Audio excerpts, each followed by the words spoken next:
There's nothing quite as exciting as two bitter rivals finally settling their beef inside the octagon. The trash talk, the bad blood, the anticipation reaches a fever pitch. But sometimes those long-awaited grudge matches end up becoming complete mismatches. I'm talking one-sided beatdowns that leave you wondering what all the hype was about.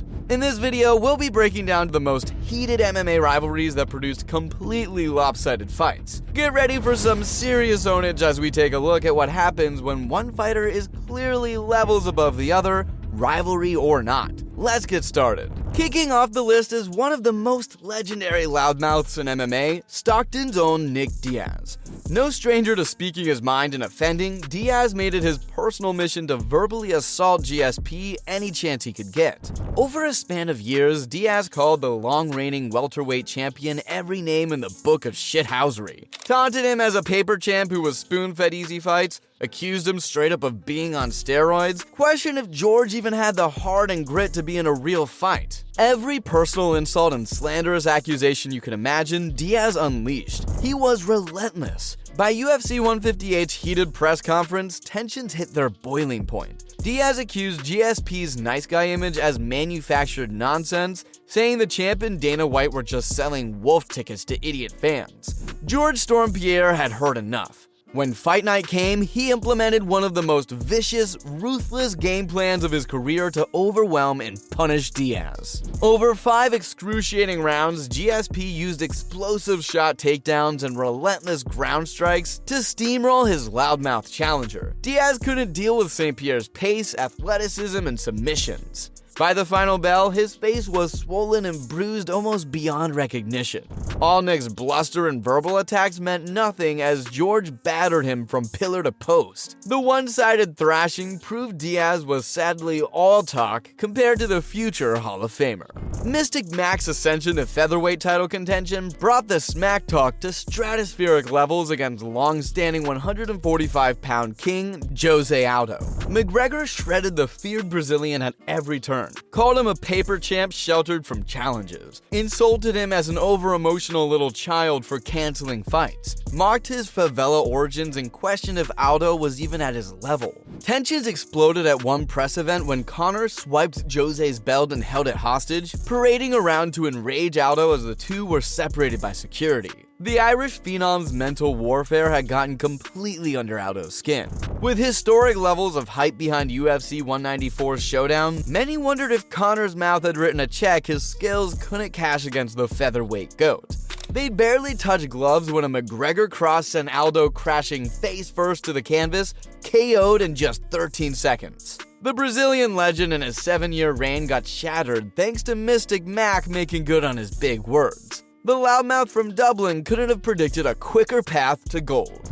If you thought the trash talk was spicy between Izzy and domestic rivals like Yoel Romero, clearly you missed the bad blood brewing with Paulo Costa since 2019. These two elite middleweight contenders have been verbally attacking each other every chance they get. Costa mocks Izzy's power and physique. Izzy throws steroid accusations and pokes at Costa's low fight IQ. Things got particularly heated when Adesanya taunted Costa cage-side following his victory over Robert Whittaker. The two had a tense face-off that nearly turned into an early brawl right then and there. By the time they finally squared off at UFC 253, fight fans were rabid for the violence to come. Costa promised he would become the first man to finish the champ, but sadly all he finished that night was a bottle of wine.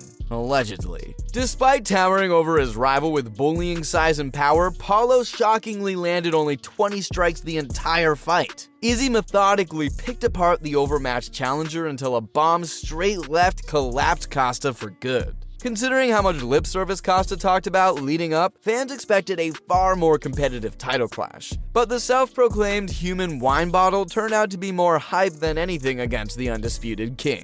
Whew boy, it was nearly impossible to keep up with the whirlwind of madness swirling between these two volcanic personalities. From criminal acts to personal insults, no two rivals ratcheted up the chaos quite like Conor and Khabib. Who could ever forget the infamous bus attack at UFC 223's media event? After one of Khabib's teammates confronted McGregor's training partner Artem Lobov earlier that week, Mystic Mac saw red and went on a vengeance spree. He and 20 others stormed the Barclays Center loading dock searching for the Russian lightweight. When Khabib refused to step off the bus, McGregor infamously chucked a dolly through the window, shattering glass that injured multiple MMA fighters. This could easily have topped our list just based on that 2012 level promo work.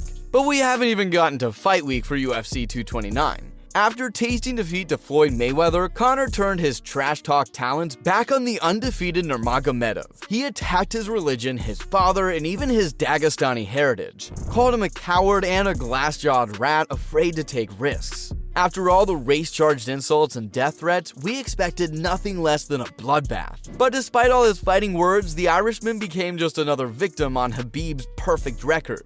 Nurmagomedov battered Conor for 3+ rounds with relentless pressure wrestling and ground strikes. In the end, the loudmouth McGregor was forced to pathetically tap out to a neck crank he couldn't escape. So much for Conor's knockout promises. The biggest mouth in UFC history had to eat his words. I'd say Khabib ultimately got the last laugh on the scorecards and mainstream headlines for sparking a post-fight brawl by leaping out of the cage after his sore loser rival. When it comes to the chaos outside and inside the octagon, this rivalry sets an untouchable standard.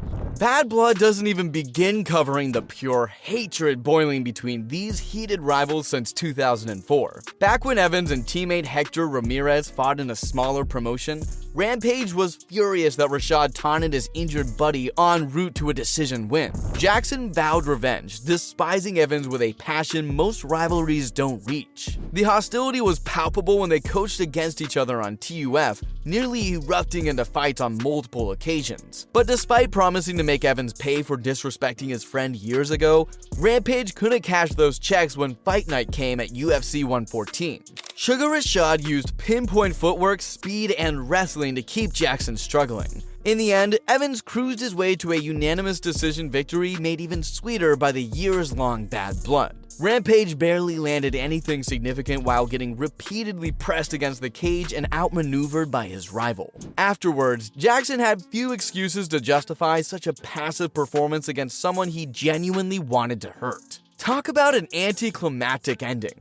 It's only fitting we close this list by revisiting perhaps the steamiest rivalry that put UFC on the mainstream map. You can't chronicle the history of seminal blood feuds without reliving the unrestrained hatred between Iceman Chuck Liddell and Huntington Beach bad boy Tito Ortiz. Originally close friends and training partners, these future Hall of Famers had an ugly falling out rumored to involve a betrayal over a woman. None of that was ever confirmed, but the truth is these guys grew to despise each other, unlike anything we saw before. The tension was unbearable whenever they shared the same space. At UFC 47, when Ortiz entered the building, Liddell leapt up trying to charge at his rival. Dana White had to restrain Chuck like a rabid pit bull. That's how ready he was to throw his hands over real personal beef.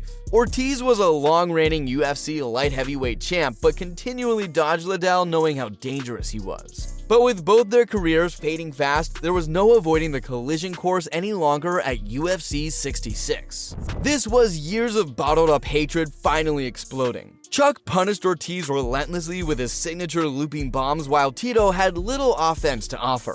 Late in round 3, the Iceman turned out his rival's lights, finishing matters with the destructive KO he promised. This satisfying one-punch destruction slammed shut the book on MMA's steamiest grudge match that anchored UFC's meteoric rise. Despite pleas and excuses to avoid him, Tito painfully found out Chuck hit every bit as hard as advertised. Those were the most heated yet completely one-sided MMA rivalries that left fans feeling shortchanged. Got any other hyped up grudge matches that ended as mismatches? Let me know in the comments.